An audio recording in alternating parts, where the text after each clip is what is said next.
Hello good morning friends, कैसे हो? Hopes आप सब बढ़िया हो गए। Welcome to my YouTube channel UGC NET commerce made easy. यहाँ पे आपको पेपर 1 जनरल पेपर और पेपर 2 कॉमर्स का कंप्लीट सिलेबस कवर अप करवाया जा रहा है।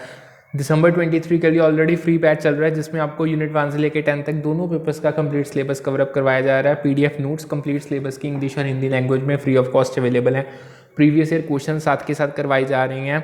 आपका सारा डेली बेसिस पे क्विज जो होता है इंग्लिश और हिंदी लैंग्वेज में, वो फ्री ऑफ कॉस्ट अवेलेबल है। करना क्या, आपको सारे थ्योरेटिकल कंटेंट के लिए जस्ट टेलीग्राम चैनल को ज्वाइन कर लो, लिंक उसका डिस्क्रिप्शन में मिल जाएगा। और क्लासेस आपको यूट्यूब पे कंडक्ट होती है। इन शॉर्ट दोनों चैनल्स को लाइक सब्सक्राइब शेयर कर दो। जैसे कि आज आपको पता है, आज हमारे पेपर 2 कॉमर्स की क्लास है। हम अपनी यूनिट नंबर 6 कर रहे हैं, business management and human resource management, जिसमें हमने बिजनेस मैनेजमेंट का टॉपिक सारा कंप्लीट कर लिया था। एचआरएम हमने स्टार्ट की हुई है। सो बिना टाइम वेस्ट के शिफ्ट होते हैं। अप्रॉक्स 292 पेज के अराउंड हम ऑल पहुंच चुके थे। सो हमने करना है टू, पीछे है थोड़ा सा, यहाँ से या एग्जैक्ट यहाँ से हमने स्टार्ट करना है। सो स्टार्ट करते हैं आज का सेशन। देखो, हमने ट्रेनिंग के रिगार्डिंग, आपको पता है कि ट्रेनिंग दी जाती है एम्प्लॉयज़ को डेवलप करने के लिए। अब जो ट्रेनिंग है वो हेल्प करती है इनकरेज करने में, और जो आपकी एम्प्लॉय जिनको ट्रेनिंग दी जाती है उनको उनकी सेल्फ डेवलपमेंट और उनका सेल्फ कॉन्फिडेंस अचीव करने में ट्रेनिंग हेल्प करती है। ठीक है। सो जो जिन बंदों को ट्रेनिंग दी जाती है, यानी वो चीज़ उनको क्या हेल्प करती है, यानी बहुत सिंपल चीज़ है, यानी ट्रेनिंग हेल्प करती है पर्सन को कि वो अच्छे से स्ट्रेस को हैंडल कर सके, टेंशन जो हो रही है उसको अच्छे से कोप अप कर सके, फ्रस्ट्रेशन को हैंडल कर सके, और कोई कॉन्फ्लिक्ट हो रहा है तो उसको फेस कर सके। सो ये चीज़ें फर्दर क्या करती हैं, एक तो सेल्फ डेवलपमेंट, दूसरा सेल्फ कॉन्फिडेंस, दोनों को इन्हेंस करती हैं। ठीक है। अब एक पेपर में क्वेश्चन आया था, उन्होंने कहा था जो कंपेंसेशन रिसीव होती है एक एम्प्लॉय को अपने एम्प्लॉयर से जब वो टर्मिनेट किया जाता है जॉब से, तो वो जो ये है ना, ये वो प्रॉफिट्स हैं जो इन ल्यू ऑफ सैलरी दिए जाते हैं। अब जो पेंशन रिसीव हो रही है, जो एक एम्प्लॉय की विडो है, यानी एम्प्लॉय की तो डेथ होगी, जो उसकी वाइफ है बीइंग द विडो, वो इनकम फ्रॉम अदर सोर्सेज में आती है। जो फॉरेन अलाउंस मिलता है, अगर आपने इंडियन बंदे ने अपनी सर्विसेज को अब्रॉड में रेंडर किया तो वो फुली एग्जाम्प्ट होता है टैक्स से बेसिक। और जो आपका चिल्ड्रन हॉस्टल अलाउंस है वो भी किसी एक मतलब एक हद तक वो भी एग्जाम्प्टेड है बेसिकली। वैसे तो ये लीगल एस्पेक्ट्स का टॉपिक है, बट मैंने आपको ये एचआरएम में भी पूछा जाता है, इसलिए यहाँ पे भी करवा दिया है। ठीक है। अब आगे आते हैं जो इंसेंटिव पेमेंट्स होती है उसकी एडवांटेजेस। सबसे पहले तो बेटर यूटिलाइजेशन होती है इक्विपमेंट की। देखो, जो इंसेंटिव पेमेंट्स है ना, ये इंकरेज करते हैं एम्प्लॉयज़ को कि वो एफिशिएंटली काम करें, इफेक्टिवली काम करें, जिससे क्या होगा, जिससे जो आपके इक्विपमेंट है उनकी बेटर यूटिलाइजेशन होगी। देखो, जब एम्प्लॉयज़ को इंसेंटिव्स दिए जाते हैं उनकी परफॉर्मेंस के बेस्ड पे, तो वो ज़्यादा होते हैं कि वो मोर लाइकली है कि अपनी प्रोडक्टिविटी को मैक्सिमाइज करेंगे, जिसके रिजल्ट में जो आपके इक्विपमेंट की यूटिलाइजेशन है वो बहुत ज़्यादा इंप्रूव हो जाएगी। सेकेंड मेजर बेनिफिट क्या है, आपका जो एब्सेंटिज्म और टर्नओवर है वो रिड्यूस हो जाएगा। ठीक। देखो, जो इंसेंटिव पेमेंट्स हैं ये हेल्प करती हैं कि आप अपने जो आपके एम्प्लॉयज़ का एब्सेंटिज्म है या टर्नओवर है वो रिड्यूस कर सको, क्योंकि आप एम्प्लॉयज़ को एडिशनल मोटिवेशन या रिवॉर्ड्स दे रहे हो उनके एडिशनल काम के लिए। जब एम्प्लॉयज़ के पास ऐसी अपॉर्चुनिटी होती है कि वो इंसेंटिव्स को अर्न कर सकते हैं, वो ज़्यादा कमिटेड हो जाते हैं अपनी जॉब की तरफ। वो बहुत कम होता तब कि वो एब्सेंट और लीव लेंगे ऑर्गेनाइजेशन से। ठीक है। नेक्स्ट आता है एम्प्लॉयज़ रिटेंशन। जो एचआरएम है ना आपकी, यानी ह्यूमन रिसोर्स मैनेजमेंट है, ये रिस्पॉन्सिबल है कि एक पॉजिटिव एम्प्लॉय रिलेशंस क्रिएट किए जा सके, उनको फॉस्टर किया जा सके, वर्क प्लेस पे जो कॉन्फ्लिक्ट्स हो रहे हैं उनको अच्छे से मैनेज किया जा सके। सो इसमें बहुत सारी चीज़ें आ जाती हैं, जैसे पॉलिसीज़ की डेवलपमेंट, प्रोसीजर्स की डेवलपमेंट होगी, एम्प्लॉय इंगेजमेंट को प्रमोट करना, जितने भी एम्प्लॉयज़ की ग्रीवियंसेस जो अराइज हो रही हैं उनको एड्रेस करना, और इंश्योर करना कि आप जितने भी लेबर लॉस और रेगुलेशंस हैं टाइम टू टाइम आप उनके साथ कंप्लाई कर रहे हो। ठीक है। नेक्स्ट आता है सक्सेशन प्लानिंग। देखो, जो सक्सेशन प्लानिंग है वो फोकस करती है कि आप आइडेंटिफाई करो, डेवलप करो एम्प्लॉयज़ को जिनके पास पोटेंशियल है कि वो लीडरशिप पोजीशंस को गेन कर सकते हैं ऑर्गेनाइजेशन में फ्यूचर के आने वाले फ्यूचर में। इसमें आप टैलेंट को असेस करते हो, आप ये देखते हो किस बंदे में ज़्यादा टैलेंट है, करियर उनके डेवलप करते हो, करियर डेवलपमेंट प्लान्स बनाते हो, एक ऐसी पाइपलाइन क्रिएट करते हो जिससे आप फ्यूचर लीडर्स को क्रिएट करोगे। ठीक है। ओके, सो नेक्स्ट हमारे पास एक जो टॉपिक आता है वो आता है जो आपका प्राइमरी ऑब्जेक्टिव है इंडस्ट्रियल रिलेशंस और लेबर लॉस का। देखो जो प्राइमरी ऑब्जेक्टिव इंडस्ट्रियल रिलेशन और लेबर लॉस है उसमें क्या क्या आ जाता है, आपको सोशल इक्विटी आपने मेंटेन करनी है, इकोनॉमिक ग्रोथ आपने प्रमोट करनी है, आपके जो रिलेशंस हैं वो हारमोनियस होने चाहिए एम्प्लॉयर्स और एम्प्लॉयज़ के बीच में, ये चीज़ आपको इंश्योर करनी पड़ेगी, ठीक है। नेक्स्ट आती है आपके पास हिस्टोरिकल कॉस्ट अप्रोच। अब देखो जो आपकी ये हिस्टोरिकल कॉस्ट अप्रोच है ह्यूमन रिसोर्स अकाउंटिंग की, इसे सजेस्ट किया था ब्रमेट, फ्लैमहोल्स एंड पायल ने।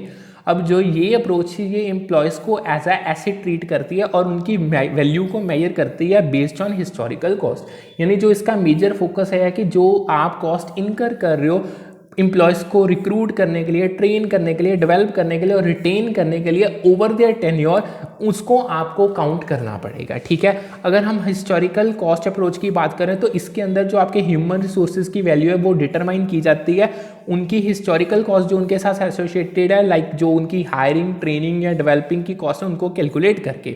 सो जो फिर जब आपने ये कॉस्ट कैलकुलेट कर ली, जो फिर ये कॉस्ट है इसको कैपिटलाइज किया जाता है और इसको एज ए एसेट रिपोर्ट किया जाता है ऑर्गेनाइजेशन की बैलेंस शीट में।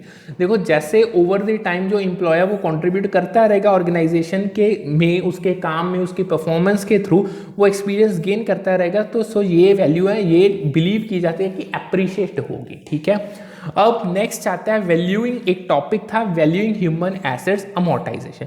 देखो जो ह्यूमन एसेट्स हैं जैसे आपकी स्किल्स, नॉलेज, एम्प्लॉयज़ की एक्सपीरियंस, उनका एक्सपर्टाइज जो इंडिविजुअल्स का है, इसको valuable resource organisation as a valuable resource for organisation consider किया जाता है। बट अगर हम इसको कंपेयर करें फिजिकल एसेट्स के साथ, देखो ह्यूमन एसेट्स क्या होते हैं ना, इनको हम डायरेक्टली कैपिटलाइज नहीं कर सकते बैलेंस शीट में, क्योंकि कहीं ना कहीं इनमें लैक ये फिजिकल फॉर्म और लीगल ओनरशिप को लैक करते हैं। बट जो ऑर्गेनाइजेशन है ना वो अमोर्टाइजेशन को यूज़ करती हैं एज अ मेथड, ताकि वो रिकॉग्नाइज कर सके अपने ह्यूमन एसेट्स की वैल्यू को ओवर द टाइम, ठीक है। सो जो ये अमोर्टाइजेशन है ये एक सिस्टमेटिक एलोकेशन होती है कॉस्ट की, या कह लो आप अपने वैल्यू जो आपके इंटेंजिबल एसेट के उसकी यूजफुल लाइफ के दौरान, ओवर इट्स यूजफुल लाइफ।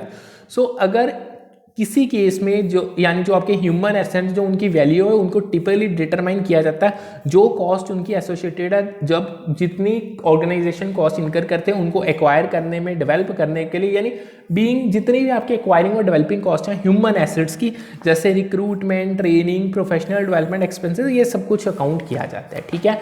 सो जो जब आप अमोर्टाइजेशन को यूज़ करते हो, सो ऑर्गेनाइजेशन क्या करती है वो स्प्रेड कर देती है जो उनके ह्यूमन एसेट्स की वैल्यू उनकी पूरी एक्सपेक्टेड यूजफुल लाइफ के ऊपर, ठीक है। सो जो ये मेथड है ये एक्नॉलेज करता है कि जो वैल्यू है ह्यूमन एसेट की वो डिमिनिश होती है जैसे जैसे टाइम बीतता जाता है, क्योंकि बहुत सारे फैक्टर रिस्पॉन्सिबल, जैसे लाइक मान के चलो कि जो स्किल रिक्वायरमेंट्स हैं, जो आपको टाइम टू टाइम स्किल्स चाहिए वो चेंज हो जाएंगी, टेक्नोलॉजिकल एडवांसमेंट्स हो सकती हैं, इंडिविजुअल करियर प्रोग्रेशन जैसी चीज़ें आ जाती है, हर बंदा अपने करियर में प्रोग्रेस करना चाहता है। सो जब आप अमोर्टाइजेशन करते हो ह्यूमन एसेट की, सो ये कॉमनली एक प्रैक्टिस है बहुत सारे फील्ड्स में, लाइक जैसे ह्यूमन के इसमें जो मतलब कहने का मतलब क्या है, जो ये अमोर्टाइजेशन है ये बहुत कॉमनली फॉलोड प्रैक्टिस है हर फील्ड में, क्योंकि जो ह्यूमन कैपिटल है वो एक सिग्निफिकेंट रोल प्ले करती है, जैसे प्रोफेशनल सर्विसेज में, नॉलेज बेस्ड इंडस्ट्रीज हो गया, टेक्नोलॉजी कंपनीज हो गया। सो ये चीज़ अलाउ करके ऑर्गेनाइजेशन की वो रिफ्लेक्ट कर सकते हैं जो उनको इकोनॉमिक बेनिफिट हुआ है अपनी ह्यूमन एसेट्स के यूज से, वो ये चीज़ को अपनी फाइनेंशियल स्टेटमेंट्स में ज़्यादा एक्यूरेटली दिखा सकती हैं, ठीक है। नेक्स्ट आता है और टॉपिक आता है net benefit model of human resource accounting. देखो जो ग्रॉस वैल्यू है, जो सर्विसेज आपको रेंडर की जानी है फ्यूचर में आपके एम्प्लॉयज़ के द्वारा in their individual as well as collective capacity, उसको डिटरमाइन करना पड़ेगा। यानी मान के चलो जो आपकी सर्विसेज, जो आपके एम्प्लॉयज़, चाहे वो अकेला चाहे आपकी ऑर्गेनाइजेशन में इकट्ठा मिलके कलेक्टिव कैपेसिटी में जो फ्यूचर में वो सर्विसेज वैल्यू करेंगे, आपको सबसे पहले उसकी ग्रॉस वैल्यू को निकालना पड़ेगा। अब जो आपकी वैल्यू है फ्यूचर पेमेंट्स की जो आपने एम्प्लॉयज़ को देनी है वो डिटरमाइन होगी है। सो इसमें क्या होगा, इसमें आप असेस करोगे जो आपकी प्रोजेक्टेड कंपनसेशन और बेनिफिट्स जो आप एम्प्लॉय को दे रहे हो या उनको वो जो रिसीव करेंगे आपके द्वारा फ्यूचर में, ठीक है। अब जो आपकी एक्सेस वैल्यू होगी जो आपके फ्यूचर ह्यूमन रिसोर्सेज हैं over the value of future payments, मतलब कहने का मतलब देखो, जो एक फर्स्ट आपने उनकी जो सर्विसेज उन्होंने रेंडर करनी उसकी ग्रॉस वैल्यू निकाल ली, फिर आपने जो उनको फ्यूचर में पेमेंट्स देनी है उन सर्विसेज के लिए उसके लिए ग्रॉस वैल्यू निकाली, मतलब वैल्यू निकाली। अगर तो जो आपकी फ्यूचर वैल्यू है ह्यूमन रिसोर्सेज की वो आपकी पेमेंट से ज़्यादा है, तो इस स्टेप में क्या होगा, इसमें आप कैलकुलेट करोगे net benefit by subtracting the value of future payment determined in step D from the gross value of services determined in step A. बड़ा सिंपल है, आपने जो आपके एम्प्लॉयज़ की वैल्यू है उससे माइनस कर दो जो आपने उनके फ्यूचर पेमेंट्स देनी उस वैल्यू को।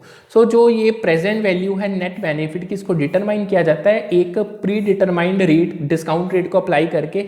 सो इस स्टेप में आप एडजस्ट करोगे जो आपने नेट बेनिफिट कैलकुलेट किया ना, उसको आप उसके प्रेजेंट वैल्यू पे लेके आओगे, उसको डिस्काउंट करके एक एप्रोप्रिएट डिस्काउंट रेट को यूज़ करके, ठीक है। सो जो आपने अमाउंट कैलकुलेट किया है ये होगी आपकी वैल्यू ऑफ ह्यूमन रिसोर्सेज जो ऑर्गेनाइजेशन के लिए होगी ये वैल्यू। अब जो ये फाइनल स्टेप है डिटरमाइन करके आपको बता देगा कि क्या आपके ह्यूमन रिसोर्सेज की वैल्यू है एक ऑर्गेनाइजेशन में। अब ये चीज़ होगी उनकी प्रेजेंट वैल्यू के बेसिस में जो नेट बेनिफिट आप उनको देने वाले हो, ठीक है, समझ गए। नेक्स्ट आते हैं टूल्स कौन से यूज़ किए जाते हैं फोरकास्ट करने के लिए सप्लाई आपके इनसाइड कैंडिडेट्स की ह्यूमन रिसोर्स प्लानिंग के दौरान। मतलब आप HRM प्लानिंग कर रही हो, फ्यूचर के लिए हो रही है, ह्यूमन रिसोर्स रिक्वायरमेंट्स के लिए। सो कौन से आप टूल्स को यूज़ करोगे जिनको यूज़ करके आप फोकस्ड कर सकते हो। सबसे पहले तो पर्सोनल रिप्लेसमेंट चार्ट्स। देखो जो पर्सोनल रिप्लेसमेंट चार्ट्स हैं इनको यूज़ किया जाता है सक्सेशन प्लानिंग के लिए, और जो आपके पोटेंशियल कैंडिडेट्स आपको की पोजीशन के लिए चाहिए एक ऑर्गेनाइजेशन के अंदर से ही उनको आइडेंटिफाई करने के लिए। सो ये चीज़ हेल्प करती है असेस करने के लिए जो आपके इनसाइड कैंडिडेट्स हैं उनकी आपके पास कितनी अवेलेबल सप्लाई है फ्यूचर रोल्स के लिए, ठीक है। नेक्स्ट आ जाती है मार्कअप एनालिसिस। जो मार्कअप एनालिसिस है ये एक स्टैटिस्टिकल टेक्निक है जिसे यूज़ किया जाता है फोरकास्ट करने के लिए जो आपके एम्प्लॉयज़ की मूवमेंट है डिफरेंट पोजीशंस और लेवल्स के बीच में एक ऑर्गेनाइजेशन के अंदर उसको।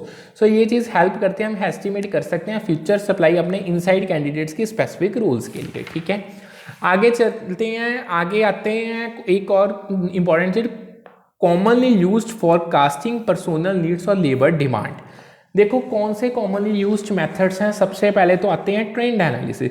देखो इसमें हम एनालाइज करते हैं हिस्टोरिकल डाटा को और आइडेंटिफाई करते हैं पैटर्न्स और ट्रेंड्स ताकि हम फ्यूचर पर्सोनल नीड्स को फोरकास्ट कर सके। फिर आते हैं रेशियो एनालिसिस। इसमें एनालाइज किया जाते हैं रेशियो। अब ये डिफरेंट फैक्टर्स के बीच में रेशियोज होंगे जैसे ratio of employees to sales, employees to production level, ये सारे रेशियोज फाइंड किए जाते हैं फ्यूचर स्टाफिंग रिक्वायरमेंट्स को एस्टिमेट करने के लिए, ठीक है। आगे आते हैं स्कैटर प्लॉट। देखो वैसे जो आपका स्कैटर प्लॉट है ये कोई एक फोरकास्टिंग टेक्निक तो है नहीं अपने आप में, बट इसको यूज़ किया जाता है रिलेशनशिप जो आपकी एग्जिस्ट कर रही हैं अलग अलग वेरिएबल्स के बीच में उनको विजुअलाइज करने के लिए और आइडेंटिफाई करने के लिए पैटर्न जो यूजफुल होंगे आपके पर्सनल जो आपकी पर्सनल नीड्स है फ्यूचर में जिनको आप फोरकास्ट कर रहे हो उनमें हेल्प करेंगे ये आपको, ठीक है। आगे आता है ह्यूमन रिसोर्स प्लानिंग का टॉपिक। देखो जो आपकी ह्यूमन रिसोर्स प्लानिंग है ये एक ऐसा स्ट्रेटेजिक प्रोसेस है जिसमें फोरकास्टिंग की जाती है जो ऑर्गेनाइजेशन के फ्यूचर ह्यूमन रिसोर्स की नीड्स हैं, यानी क्यों उनको फ्यूचर में ह्यूमन रिसोर्सेज चाहिए, और फिर स्ट्रेटेजीज को डेवलप किया जाता है ताकि आप उन नीड्स को पूरा कर सको।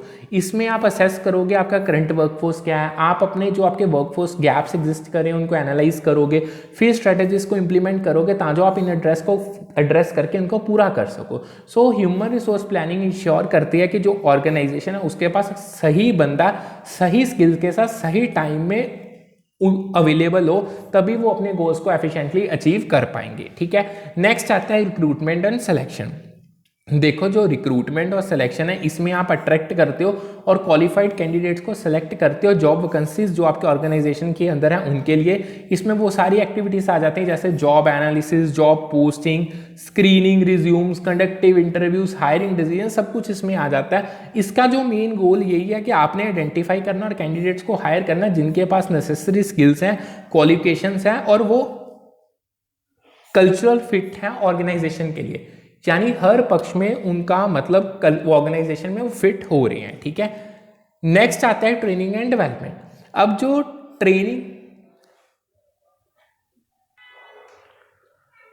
जो हमारा ट्रेनिंग और डेवलपमेंट है ना इसमें वो सारी एक्टिविटीज आ जाती है जो डिज़ाइन की जाती है एक एम्प्लॉय की नॉलेज को बढ़ाने के लिए, उनकी स्किल्स बढ़ाने के लिए, उनकी एबिलिटीज़ बनाने के लिए, यानी सारे लाइक मान के चलो इसमें आपके जो ओरिएंटेशन प्रोग्राम्स होते हैं नए एम्प्लॉयज़ के लिए, यानी उनको आप कंपनी से इंट्रोड्यूस करवाते हो, जो स्किल्स ट्रेनिंग है ताकि आप उनकी जॉब परफॉर्मेंस को इम्प्रूव कर सको, वो सब हो गया।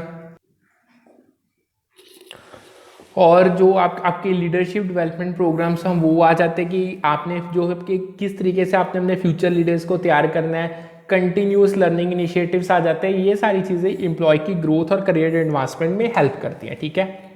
नेक्स्ट आते हैं स्टेप्स क्या है एम्प्लॉय की ट्रेनिंग के लिए, जो पेपर में बहुत बार पूछे गए। देखो सबसे पहले आपको इंटरेस्ट को क्रिएट करना है और ये पता लगाना है कि किस एम्प्लॉय को क्या ऑलरेडी चीज़ें पता है अबाउट द जॉब। फिर उसको आपने सारी जॉब को एक्सप्लेन करना है, फिर रिलेट करना है किसी उस बंदे को किसी और जॉब के साथ रिलेट करना है जो एम्प्लॉय ऑलरेडी, जिसके रिगार्डिंग एम्प्लॉय को ऑलरेडी पता है। फिर आपने ये एक्सप्लेन करना है कि एम्प्लॉय को क्यों ट्रेन करना है, ठीक है।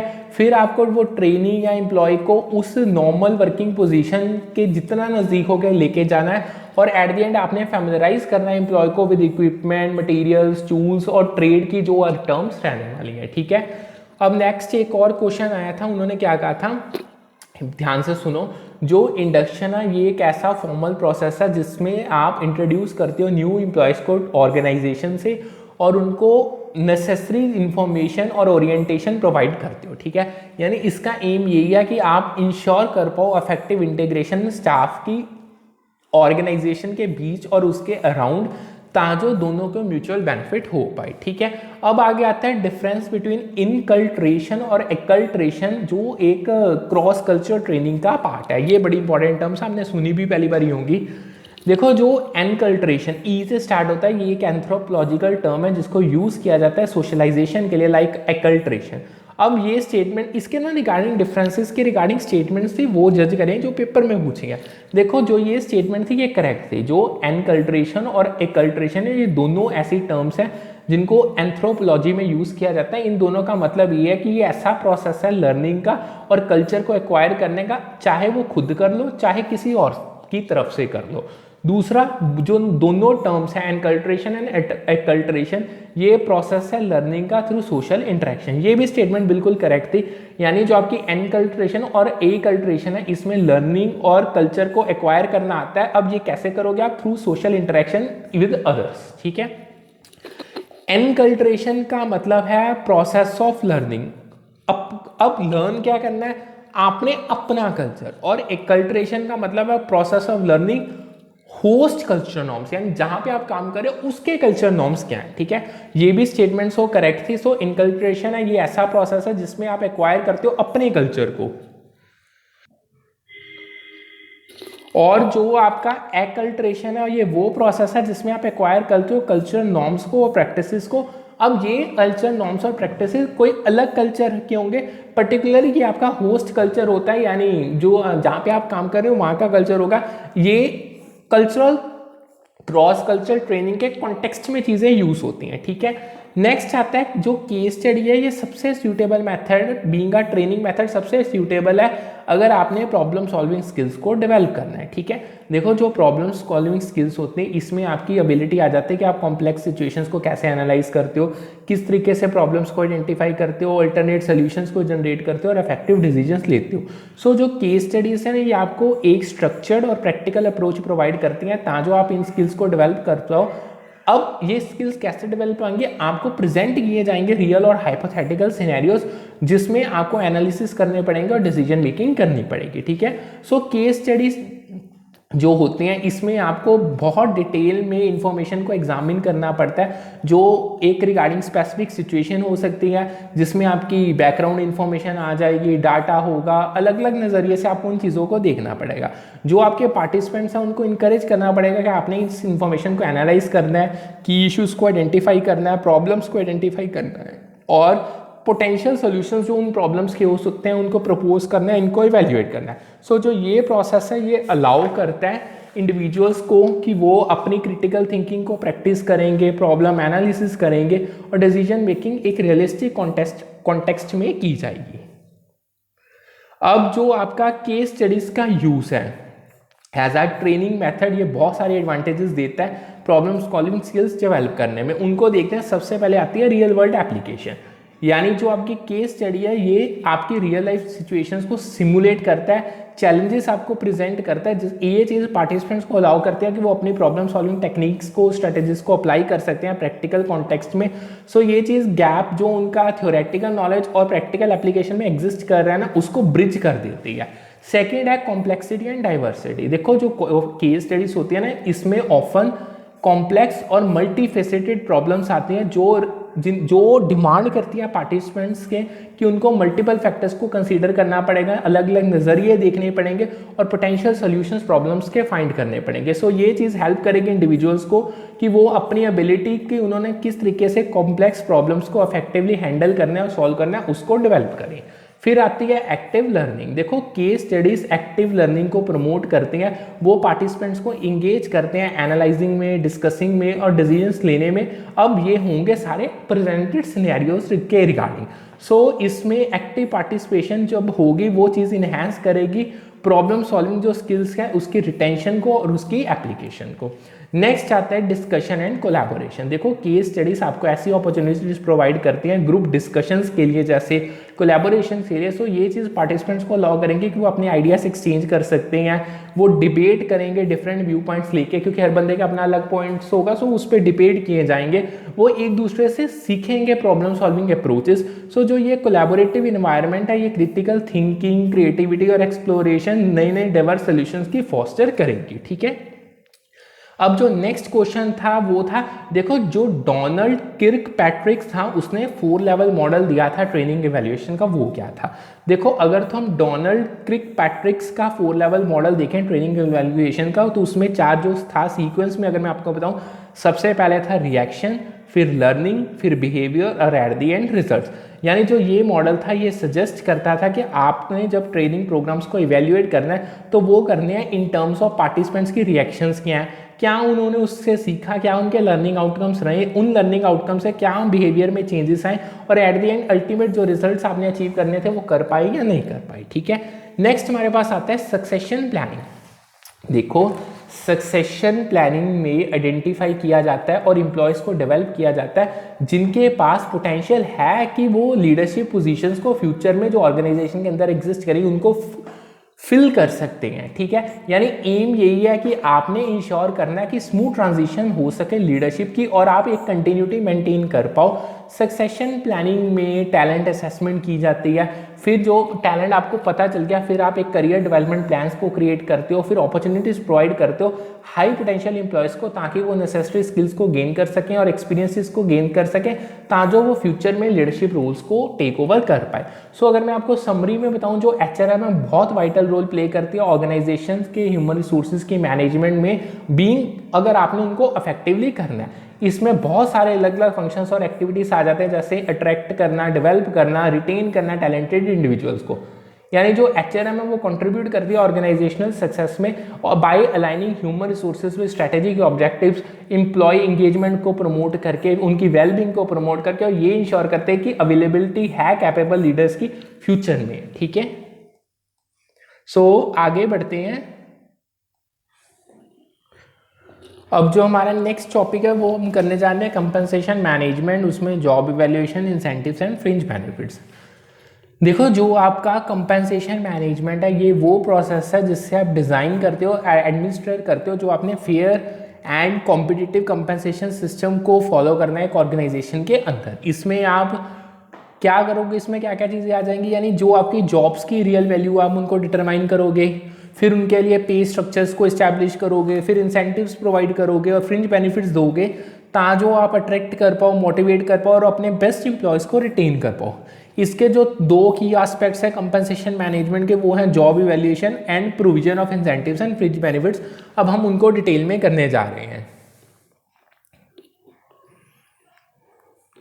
सबसे पहले हमारे पास आता है जॉब इवैल्यूएशन, यानी ये वो प्रोसेस है जिसमें हम सिस्टमेटिकली असेस करते हैं एक जो हमारी डिफरेंट जॉब्स है एक ऑर्गेनाइजेशन के अंदर, उनका क्या रिलेटिव वर्थ है, क्या उनकी वैल्यू है। यानी हम इसमें जॉब का कंटेंट एनालाइज करेंगे, उनकी रिस्पॉन्सिबिलिटीज एनालाइज करेंगे, क्वालिफिकेशंस देखेंगे क्या चाहिए, और इसके अलावा जो भी रिलेवेंट फैक्टर्स हैं जो हम एक जॉब हिरार्की को इस्टेब्लिश कर पाए और डिटरमाइन कर पाए अप्रोप्रिएट कंपनसेशन जो उस जॉब के लिए रहने वाली है। यानी जो गोल है ना जॉब इवैल्यूएशन का वो यही है कि आपने इंटरनल इक्विटी क्रिएट करनी है। अब ये कैसे होगी, आपने ये चीज़ इंश्योर करनी है कि जो जॉब जिनकी सिमिलर वैल्यू है उनको आप इक्वली या प्रोपोर्शनेटली इक्वल कंपनसेशन दे रहे हो, ठीक है। कुछ कॉमन मेथड जो जॉब इवैल्यूएशन में आते हैं वो सबसे पहले आता है जॉब रैंकिंग, यानी जॉब्स को रैंक किया जाता है उनकी वैल्यू के ऑर्डर में या उनकी जो इंपॉर्टेंस है ऑर्गेनाइजेशन के लिए उसके ऑर्डर में। फिर जॉब क्लासिफिकेशन आता है, यानी आप जॉब्स को कैटेगराइज करते हो प्री डिटरमाइंड क्लासेस में और ग्रेड्स में। अब ये जो कैटेगराइजेशन होगी, जो इसके बेसिस होंगे वो फैक्टर लाइक जैसे स्किल्स, रिस्पॉन्सिबिलिटीज और कॉम्प्लेक्सिटी कितनी रिक्वायर्ड है जॉब में, ठीक है। फिर आगे आता है आपका पॉइंट फैक्टर इवैल्यूएशन, यानी जॉब्स को आप इवैल्यूएट करोगे कुछ स्पेसिफिक फैक्टर के बेसिस में, जैसे स्किल्स कितनी रिक्वायर्ड है उस जॉब के लिए, रिस्पॉन्सिबिलिटीज होगी, वर्किंग कंडीशंस होगी और एड डिसीजन मेकिंग होगी, जो यानी डिसीजन मेकिंग अथॉरिटी आपकी। अब जो ये हर एक फैक्टर है इसको असाइन की जाती है एक न्यूमेरिकल वेट, और फिर जो आपके टोटल वेट्स होते हैं उनको डिटरमाइन कर लिया जाता है जॉब की वैल्यू के लिए, ठीक है, वैल्यू फाइंड करने के लिए। आगे जो यानी जो आपकी ये जॉब इवैल्यूएशन है ये ऑर्गेनाइजेशन को हेल्प करती है कि वो एक फेयर और कंसिस्टेंट कंपनसेशन स्ट्रक्चर्स इस्टेब्लिश कर सके बाय प्रोवाइडिंग अ बेसिस। अब ये जो बेसिस आप प्रोवाइड करोगे ये आपको हेल्प करेंगे सैलरी रेंजेस को डिटरमाइन करने के लिए, पे ग्रेड्स को और जॉब क्लासिफिकेशंस को, ठीक है। सो ये जो आपकी जॉब इवैल्यूएशन और परफॉर्मेंस अप्रेजल है ये क्लोजली रिलेटेड है, बट ये सेम नहीं होती, ठीक है, इनमें फ़र्क है। अब जो आपका जॉब इवैल्यूएशन का पर्पस वो यही है कि आपने जो रेम्युनरेशन फिक्स करनी है वो कैसे करनी है और जितने भी आपने बेनिफिट्स देने हैं वो किस तरीका से देने हैं। सो जो जॉब इवैल्यूएशन और परफॉर्मेंस अप्रेजल है, सो ये दो अलग अलग प्रोसेसेस हैं ह्यूमन रिसोर्स मैनेजमेंट में, ठीक है। ये इनमें आप कंफ्यूज मत हो ना। Job evaluation being a systematic process जिसमें आप डिटरमाइन करते हो रिलेटिव वर्थ जो आपका जॉब्स के ऑर्गेनाइजेशन के अंदर, इसमें आप सारे जॉब फैक्टर्स को इवैल्यूएट करोगे, जैसे skills requirement, responsibilities level, job complexity, ताकि आप एक जॉब हायरार्की एस्टैब्लिश कर पाओ और इंश्योर कर पाओ इंटरनल इक्विटी होनी चाहिए, कंपनसेशन और जितने भी अदर बेनिफिट्स आपने एम्प्लॉयज़ को देने हैं उसकी टर्म्स में, ठीक है। सो जो पर्पस हुआ जॉब इवैल्यूएशन का वो बड़ा सिंपल है कि डिटरमाइन करो जॉब की वैल्यू को, not to fix remuneration directly, यानी ये डायरेक्टली रेम्यूनरेशन फिक्स करने में हेल्प नहीं करेगा, ठीक है। अब दूसरी तरफ आता है आपका परफॉर्मेंस अप्रेजल, ठीक है। अब जो ये परफॉर्मेंस अप्रेजल है ये वो प्रोसेस है जिसमें आप इंडिविजुअल एम्प्लॉय की परफॉर्मेंस को in relation to predetermined goals, objectives या आप कह लो जॉब एक्सपेक्टेशंस जो आपकी रखी हैं आपने, उसको असेस करते हो। यानी आप इसमें एम्प्लॉय की परफॉर्मेंस को इवेल्युएट करते हो, उसको फीडबैक प्रोवाइड करते हो, आइडेंटिफाई करते हो एरियाज जिसमें उसको इंप्रूवमेंट की और डेवलपमेंट की ज़रूरत है। सो जो परफॉर्मेंस अप्रेजल है कहीं ना कहीं क्लोजली लिंक्ड है परफॉर्मेंस मैनेजमेंट के साथ, और इसको यूज़ किया जाता है परफॉर्मेंस बेस्ड रिवॉर्ड्स को डिटरमाइन करने के लिए, प्रमोशंस देने के लिए और ट्रेनिंग नीड्स को डिटरमाइन करने के लिए, यानी किस बंदे को कितनी ट्रेनिंग चाहिए इससे हमें पता चल जाता है, ठीक है। अब एक आगे क्वेश्चन आया है लाइक जो रैंकिंग मेथड्स आप यूज़ करते हो परफॉर्मेंस मैनेजमेंट सिस्टम में वो कौन कौन से। देखो सबसे पहले आती है सिंपल रैंकिंग, ये एंड अप करती है with a predetermined number of people in each group, her group में कितने प्रीडिटरमाइंड नंबर ऑफ पीपल होंगे वो इस आपको पता चल जाएगा। फिर आती है अल्टरनेशन रैंकिंग, ये इसके जो बेसिस हैं ये है particular trade only for quantity and quality of work, यानी क्या कौन सा एक पर्टिकुलर ट्रेड है जो रिस्पॉन्सिबल है। फिर आता है पेयर्ड कंपैरिजन, अब ये अगेन बेस्ड है ट्रेड कह लो या आप सेट ऑफ ट्रेड्स कह लो, और ये अवॉइड करती है सेंट्रल टेंडेंसी को। फिर आती है फोर्स्ड डिस्ट्रीब्यूशन, ये आपके ओवरऑल परफॉर्मेंस पे बेस्ड होती है, ठीक है। अब नेक्स्ट जो हमारा टॉपिक आता है वो आता है इंसेंटिव्स एंड फ्रिंज बेनिफिट्स का। देखो जो आप एक बेसिक सैलरी देते हो उसके एडिशन में जो ऑर्गेनाइजेशंस है ना वो काफ़ी इंसेंटिव्स या फ्रिंज बेनिफिट्स कह लो प्रोवाइड करते हैं अपने एम्प्लॉयज़ को, ताकि वो उनको मोटिवेट कर सके, रिवॉर्ड कर सके। अब जो ये आप एडिशनल फॉर्म्स दे रहे हो कंपेंसेशन की, ये आपकी एक तो जॉब सेटिस्फेक्शन को इन्हेंस कर देंगी, एम्प्लॉय रिटेंशन को इम्प्रूव कर देंगे, उनको परफॉर्मेंस की तरफ लेके जाएंगे कि वो ट्राई करें अपने आप को कमिटेड रखें और अच्छे से परफॉर्म करें। अगर मैं आपको कुछ कॉमन टाइप्स इंसेंटिव्स की या फ्रिंज बेनिफिट्स की बताऊं तो उसमें सबसे पहले आते हैं परफॉर्मेंस बेस्ड इंसेंटिव्स। अब जो ये रिवॉर्ड्स हैं इनको ना इंडिविजुअल कह लो, टीम कह लो या ऑर्गेनाइजेशन की परफॉर्मेंस के साथ टाई अप कर दिया जाता है। अगर मैं आपको एग्जांपल बताऊं तो आप ये वो बोनसेस होंगे, इसमें प्रॉफिट शेयरिंग प्लान्स हो गए, कमीशंस होगी। अब कमीशन किस पे बेसिस होंगे, या तो सेल्स पे या परफॉर्मेंस टारगेट पे, ठीक है। फिर आते हैं आपके पास वेरिएबल पे प्रोग्राम्स। अब जो ये आपके वेरिएबल पे प्रोग्राम्स हैं इनको कंपेंसेशन के साथ लिंक किया जाता है ताजो अब ये कंपेंसेशन तब होगे जब आप स्पेसिफिक आउटकम्स को पर पहुंचोगे, जैसे like achieving pre determined goals या अपने परफॉर्मेंस मैट्रिक्स को पूरा करना। ठीक है, एग्जांपल्स में अगर मैं बताऊं तो पे फॉर परफॉर्मेंस प्लान्स हो गए या परफॉर्मेंस बेस्ड बोनसेस हो गए। ठीक है, आगे आते हैं stock options and equity based compensation. जो आपकी स्टॉक ऑप्शंस और इक्विटी बेस्ड कंपेंसेशन प्रोग्राम्स हैं ये एम्प्लॉयज को प्रोवाइड करते हैं एक अपॉर्चुनिटी की वो ऑर्गेनाइजेशन में स्टेक ओन कर सके और उसके ऑर्गेनाइजेशन से सक्सेस से वो इंडिविजुअली भी बेनिफिट हो पाए। नेक्स्ट हमारे पास आते हैं फ्रिंज बेनिफिट। देखो जो फ्रिंज बेनिफिट्स होते हैं ना ये नॉन वेज कंपनसेशन होते हैं जो एम्प्लॉयज को दी जाती हैं।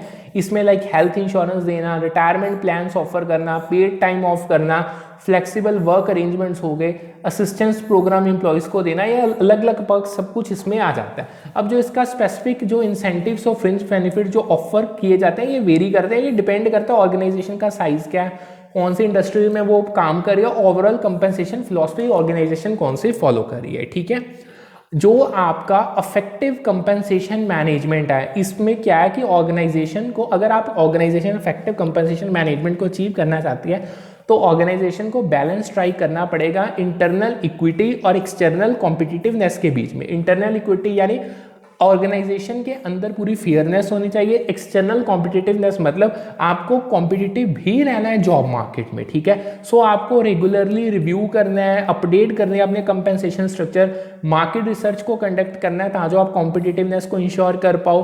इंसेंटिव्स जो आप दे रहे हो उनको आपको अलाइन करना पड़ेगा परफॉर्मेंस गोल के साथ और कम्युनिकेट करने पड़ेंगे कंपनसेशन पॉलिसी और प्रोग्राम क्लियरली अपने एम्प्लॉयज को। ठीक है, सो अगर आप अफेक्टिवली मैनेज करते हो अपनी कंपनसेशन को तो जो ऑर्गेनाइजेशन है वो अट्रैक्ट कर सकते हैं और रिटेन कर सकते हैं टॉप टैलेंटेड मोटिवेटेड इंडिविजुअल्स को एज अ एम्प्लॉयज ताकि वो परफॉर्म करेंगे एट देयर बेस्ट और एक पॉजिटिव और रिवॉर्डिंग वर्क एनवायरनमेंट क्रिएट करेंगे। ठीक है, अब आगे आता है compensation does have two vital domains. ये ध्यान से सुनो, कंपनसेशन के दो बहुत वाइटल डोमेन्स हैं, एक इकोनॉमिक कॉन्सेप्ट, एक साइकोलॉजिकल कॉन्सेप्ट। अब जो इकोनॉमिक कॉन्सेप्ट है इसका मतलब हो गया जो मॉनेटरी और नॉन मॉनेटरी बेनिफिट्स इंप्लॉयज को दिए जाते हैं, और जो साइकोलॉजिकल कॉन्सेप्ट है ये जो आप सेटिस्फेक्शन और मोटिवेशन जो कंपनसेशन से इंप्लॉयज को मिलती है वो हो गया। जो आपके क्लेम्स हैं यानी लाइक टेलीफोन या मोबाइल अलाउंस, इंटरनेट अलाउंस या मेडिकल अलाउंस ये आ जाते हैं। फ्रिंज बेनिफिट्स में आपकी कैंटीन, यूनिफॉर्म, एक्सीडेंट रिलीफ आ जाएगी।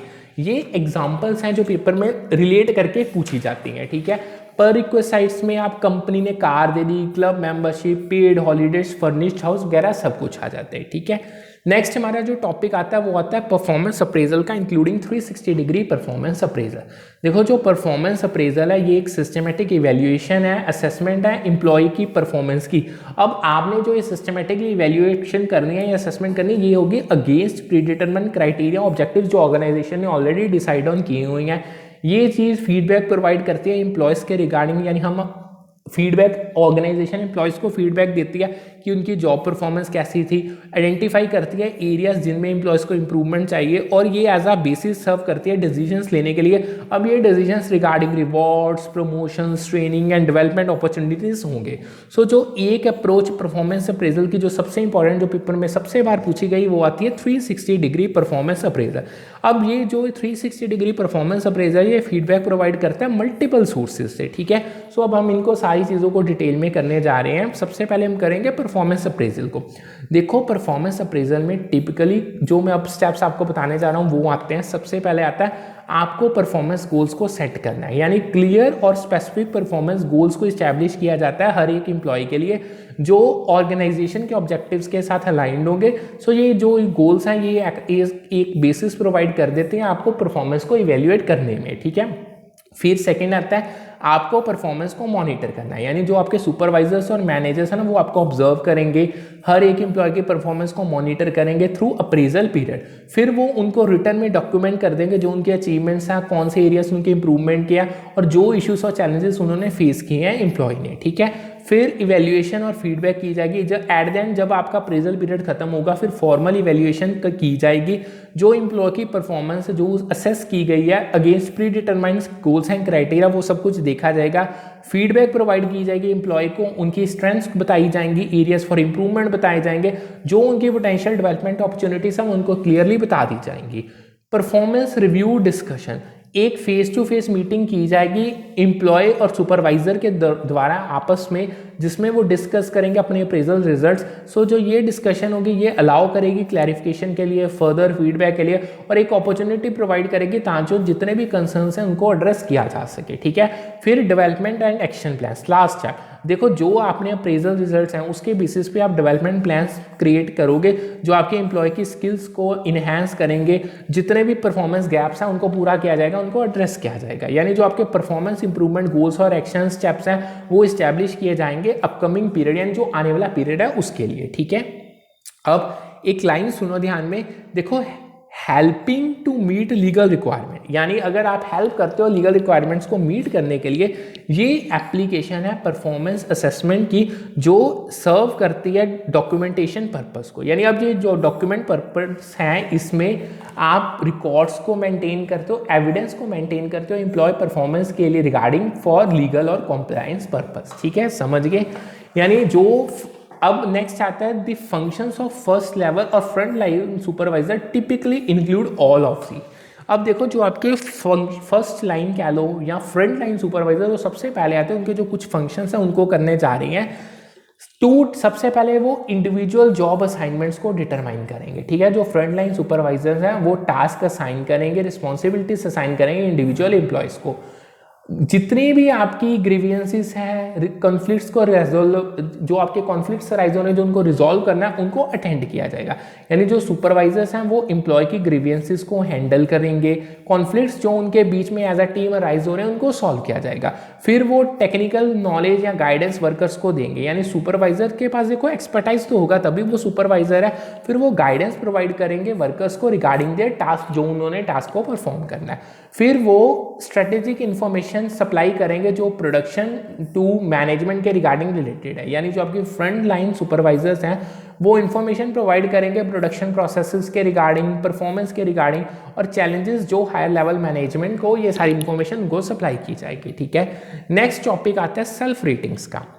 देखो जो ये आपकी सेल्फ रेटिंग्स होती है ना, ये सब्जेक्टिव असेसमेंट्स हैं जो इंडिविजुअल्स प्रोवाइड करते हैं उनकी अपनी परफॉर्मेंस रिगार्डिंग, और ये हो या नहीं, ये कई बार एक्यूरेट भी होती हैं और ये कई बार एक्यूरेट नहीं भी होती हैं एक्चुअल परफॉर्मेंस के। ये सेल्फ रेटिंग मतलब जब आप अपने आप को खुद को रेटिंग देते हो और जो आपने खुद को रेटिंग दिया वो आगे कन्वे करते हो, that is called the self rating. ठीक है, सो जो सेल्फ रेटिंग्स है ना ये एक नेगेटिवली कोरिलेटेड है with subsequent performance in assessment centre. मतलब क्या हुआ, देखो इसका नेगेटिव कोरिलेशन है ही। अब है किसके साथ, जो आपकी सब्सिक्वेंट परफॉर्मेंस है असेसमेंट सेंटर में। मतलब क्या हुआ कि देखो जितनी कम सेल्फ रेटिंग्स होंगी उतनी ही they are associated with higher performance. ठीक है, आगे आती है टेस्ट वैलिडिटी। ये एक ऐसी जनरल टर्म है जिसमें बहुत सारी टाइप्स की वैलिडिटी आ जाती है, लाइक कंटेंट होगी, कंस्ट्रक्ट होगी, क्राइटेरिया वैलिडिटी। अब बेसिकली जो आपकी ओवरऑल वैलिडिटी है एक टेस्ट की as a measure of what it intends to assess, वो सब कुछ इसमें आ जाता है। अब ये ना जो आपके वैलिडिटी के क्वेश्चंस हैं, अब मैं आपको वैसे करवाता रहा हूँ, ये आपके पेपर 1 में रिसर्च में भी आई हैं। ठीक है, सो वहाँ पे भी आप कर लो, यहाँ पे भी कर लो, कॉमन टॉपिक्स हैं। ठीक है, वैसे मैंने वहाँ पे भी करवाए हुए हैं। सबसे पहले आती है कंटेंट वैलिडिटी। क्या, देखो ये वो स्केल है जो मेजर करके बताएगा a fair sample of task and skills that are actually needed for job in question. यानी जो जॉब आपके क्वेश्चन में जिसके लिए आपको काम बंदे चाहिए उसके में जो फेयर सैंपल ऑफ टास्क हैं या स्किल्स जहाँ पे एक्चुअली नीडेड, वो आपको ये कंटेंट वैलिडिटी, मतलब कंटेंट मतलब क्या काम करना है वो आपको पता चल जाएगा। सो कंटेंट वैलिडिटी बेसिकली ये वो एक्सटेंट है to which a test measures the actual task and skills that are relevant and representative of job or construct being assessed। यानी ये वो हद बताएंगे कि ये टेस्ट वही मेजर करेगा जो एक्चुअली स्किल्स रिक्वायर्ड है और रेलेवेंट है जॉब के लिए। ठीक है, अगर मैं आपको सिंपल वर्ड्स में बताऊं तो ये असेस करता है कि जो आपका कंटेंट है टेस्ट का वो अलाइन कर रहा है कंटेंट डोमेन जो आपका जॉब है कंस्ट्रक्ट का उसके साथ या नहीं कर रहा।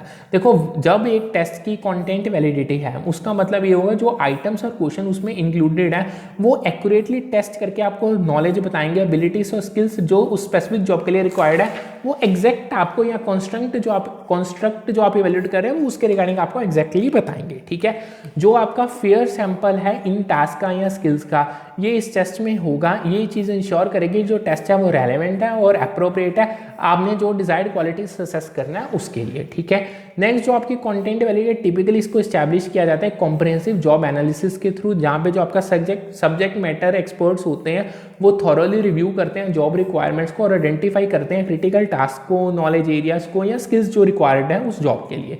जो आपका ये टेस्ट है इसको देन डिजाइन किया जाता है ताकि आप ये आइडेंटिफाइड एरियाज को कवर अप कर पाओ और इंश्योर कर पाओ कि ये एक्यूरेटली रिप्रेजेंट कर रहा है कंटेंट डोमेन को। ठीक है, नेक्स्ट आते हैं आपके पास कॉन्स्ट्रक्ट वैलिडिटी। देखो जो construct validity basically refers to the extent to which a test measure the intended construct और थ्योरेटिकल कॉन्सेप्ट, यानी एक टेस्ट कितनी हद तक एक टेस्ट वही मेजर करता है जो वो आप इंटेंडेड है यानी जो करना चाहते हैं कॉन्स्ट्रक्ट को या थ्योरेटिकल कॉन्सेप्ट को।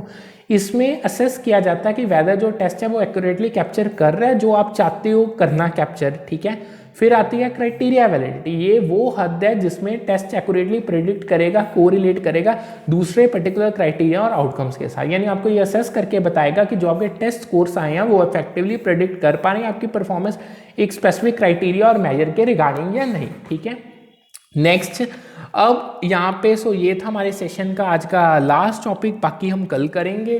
करते हैं, अगर कोई डाउट हुआ तो आप पूछ सकते हो। करते हैं आज का सेशन वाइंड अप, कल मिलते हैं with a new session with a new set of topics. और अब आपकी हमारी वो भी क्लासेस स्टार्ट होने वाली हैं जिसमें हम अपने प्रीवियस ईयर पेपर्स को सॉल्व करेंगे। करते हैं वाइंड अप, मिलते हैं फिर कल with a new session with a new set of topic. Good afternoon, have a nice day ahead.